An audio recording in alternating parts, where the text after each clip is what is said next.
You tell me crime is bad in Washington, D.C.? You know, we can have a debate over whether crime is bad. I mean, I get that it's not as bad as it was. You won't say that, Mr. President. You want to make it sound like it's a hellscape in Washington, D.C. I'll say that there is crime there.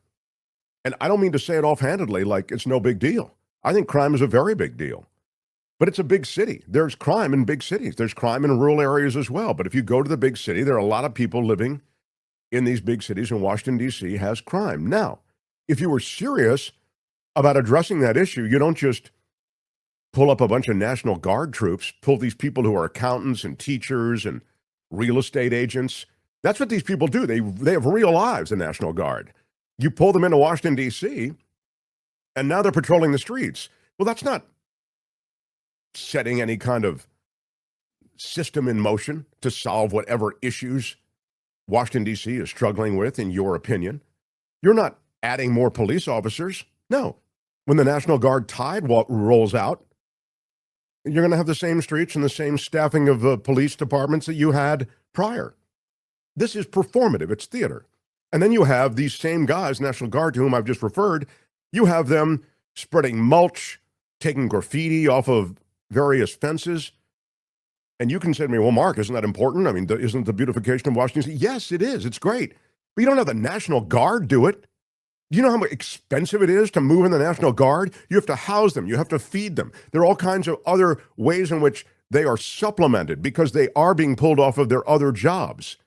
It's just, as usual, a half-baked scheme and a muscular flex. That's all this is. And now you want to do the same thing in Chicago. Well, now the latest ruling out of the courts may blunt that.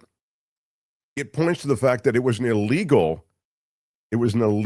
move to put the National Guard in Los Angeles. And similarly, it would be an illegal move to put the National Guard in Chicago.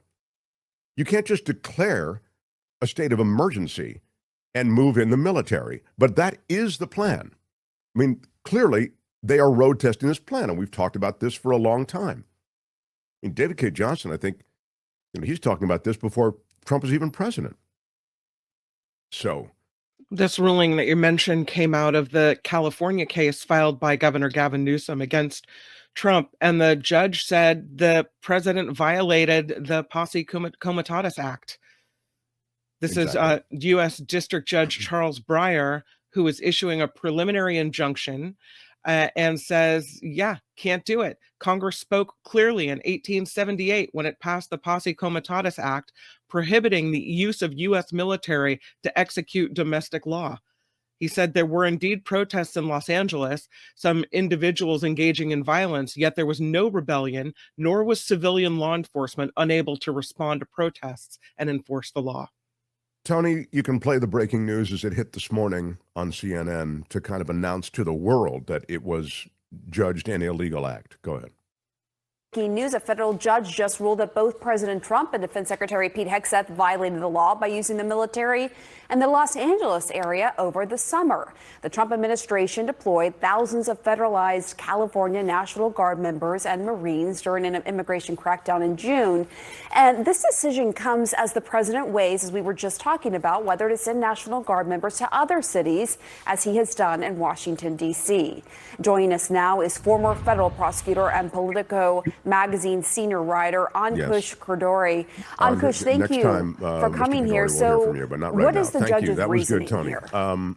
I'm also struck by the fact that Trump does things, and then he figures by the time the court case rolls out, I'll already have done what I need to do. We talk about this all the time on the show too. This is his dance to kill the clock. And so it is with the deportations. The deportations ruled illegal, remember? And then he's just like, what? I don't know. I can't get that guy back, And finally, he did come back.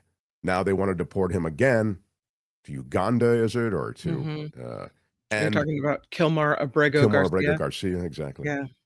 And yeah, go ahead. Do you think that this ruling will stop Trump from pushing the National Guard to other cities, or will he say it's a different reason this time? No, this time in Chicago, it's a big ICE enforcement supplemented by the National Guard. This time it's not for crime. This time it's, he'll come up with a different reason, and then a new court case will have to happen each time to see if he's violating this act.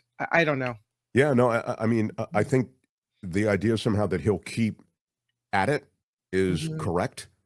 I also think the idea that he'll go to his concierge Supreme Court. Remember, these are judgments that are all on appeal almost immediately because Mhm. Trump wants to get it up to the Supreme Court. Now, the Supreme Court is, I would think, not likely to reverse in this case the lower court, but they've been very generous to their best friend, Donald Trump. So we'll see. But the idea that you could marshal other agencies, not the National Guard, not the military. I'm talking about ATF, DEA. I've mentioned this to you before. Those are younger agencies, okay? So they have fewer restrictions on them, fewer constitutional restrictions. So the freedom that Donald Trump has as a chief executive is far greater with agencies like the ATF and DEA than the freedom he has with the military. So he has many more constraints when it comes to deploying the military. That's why creating this quick strike force, a series of them, that's why that plays as a private militia for Donald Trump. Now, I know you're thinking, oh, Mark, it's Trump derangement syndrome. What is it? Well, explain to me why he needs these quick strike forces to knock down civil disturbances. Is America a country that has that many civil disturbances all the time? Have you heard about all these protests spilling over? It just, you're treating a wound that doesn't exist. You're anticipating all of this. That's why you need those forces. And I'd also suggest, and this is something else I've said on this show before, so apologies for those of you who've heard it before, but the J6 community all granted pardons after January 6th, prosecuted, convicted, serving time, etc. Some violent criminals. They were pardoned, and many of them are applying for jobs at the Justice Department, at ICE, and they, I believe, do make up and are the primordial ooze of the Trump militias that I'm talking about. When I talk about his own personal militias, they will be populated by people like the J6ers, also Proud Boys, the 3%ers, etc. These are all people all too anxious to get onto the streets and perpetrate violence. They're violent militias. To me, that seems clear. That connection seems clear. And you've seen the stories about J6ers who've been picked up, right, Kim? A couple of these J6ers get picked up again for offenses. One of them just got 20 years for child pornography or, soliciting a minor. I believe I just saw that last week. Yeah.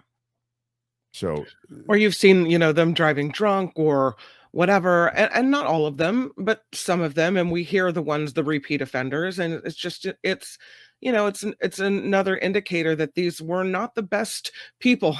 These were not the people flying the flag who loved America. They were, kind of, I don't know, bad guys to start with. Yeah. I mean, this authoritarianism is, and the rise of fascism is always wrapped in the flag. It's always wrapped in patriotism. Look, I hate to, I'll just say Third Reich. Just look at it. The rise of the Third Reich was all about, German, super race, superior people, right? America, we're superior. Let's get back to the people that are really Americans because they're pure. Let's make America pure again. Let's make America great again that way. So we're beginning this supercharged effort to turn this country back to 1950. And we're doing it at the CDC. We're getting rid of all the vaccines. We're getting rid of all the scientists. I mean, it's crazy. It's like all the worst instincts are being indulged. And yes, this is true. I saw this, and I was shocked. Oh, I see Underdog. Yeah, first I'll do this. I believe Trump may be preparing for a potential coup using the National Guard and military on our city streets after losing the election. Of course, I think that's a plan.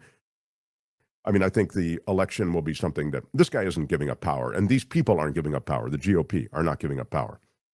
They have a plan to hang on. But this is what I was referring to before. Joan Hollywood, thank you for a $10 super chat. And now Janine Pirro is allowing open carry in D.C. Think about that when the next transfer of power is supposed to happen. This is true. Janine Pirro, now the top law enforcement officer in the District of Columbia in Washington, D.C. She is, and they've had a gun problem in D.C. You understand? I grew up there. They had a gun problem. They have a gun problem. So bad was the gun problem that they changed the name of the basketball team from the Washington Bullets to the Washington Wizards. So many people were being killed at gunpoint that they changed the name of the team. Now, Janine Pirro, the new crew's in town, they want to bring guns back. So they want to reduce, Kim can give you all the details, they want to reduce the punishment for any kind of possession of a firearm. But beyond that, these long guns, they want to make them totally legal. And I believe Joan's right. They want open carry in D.C. for the long guns, I believe. But you're going to have to give me some more on that. I only saw that she wants to loosen gun restrictions dramatically in Washington, D.C., a place that struggled with gun violence. It's really wrong. I'd mentioned earlier in the show the January 6th rioters, all of whom were pardoned with a sweeping pardon, as you know, that Donald Trump issued. The dangers associated with that pardon are more than just what we've pointed out on the show before, that you're allowing violent, militant criminals back out without having paid any price for it. The other thing you're doing is you're populating, in essence, this private militia that Donald Trump will have. Now, it'll be in the form of ICE or some special task force, or what do they call them? Quick strike forces. Mm-hmm. It'll be in that form. Remember, he's marshaling those quick strike forces now. I think they'll largely be made up of people like the J6ers who were pardoned, and also the, I think the Proud Boys and a lot of these other existing violent militia groups. So here's the other thing that's happening. The J6 now pardoned violent marauders are suing the government. Yeah, they've been pardoned, and now they want money for having been wrongly prosecuted. That's rich. One of the rioters wants to create a panel that would decide on financial damages for what the rioters believe were unfair prosecutions. And here is why that's not absurd. Because the president of the United States, the current president, Donald Trump, said they were unfair prosecutions. You have the chief executive on the record saying these J6 prosecutions were wrong. These were great patriots. He played them singing the national anthem at his various campaign events. Even though the president has given the rioters their freedom and is doing things to satisfy their desire for retribution, they want more. They want money. And this Mark McCloskey, who's the lawyer for one of these J6 rioters, said that he has met with top officials at the Justice Department and pitched them on a plan to create a special panel that would dole out financial damages. These will be monies that you and I feed into the federal coffers. And much like the arrangement made by the special master to award money to the victims of the September 11th terrorist attacks, these people will receive monies for the damages to be done. He wants the panel to be overseen by Jeanine Pirro. We'll see where this all shakes out, but this is the insult on top of insults. It's an obscenity. And it's incredible that these people have the BALLSs to pull this crap and even suggest this thing. Hi, it's Mark, and I thought that was great. Hit the notification bell, you'll know whenever there's a new video being dropped, and please subscribe to our channel to help us save the universe.